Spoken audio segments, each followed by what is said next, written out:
Welcome viewer, I am Murugan. This video tutorial describes how to stop getting blue screen automatic PC restart in Windows 7, 8 and Windows 10.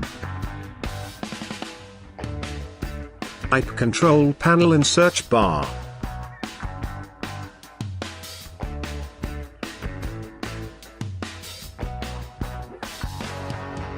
System.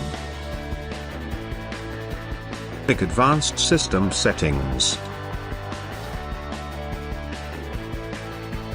Pick Settings under Startup and Recovery. Uncheck Automatically Restart.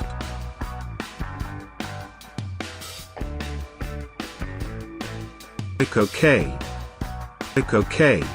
I hope this video tutorial helps to you.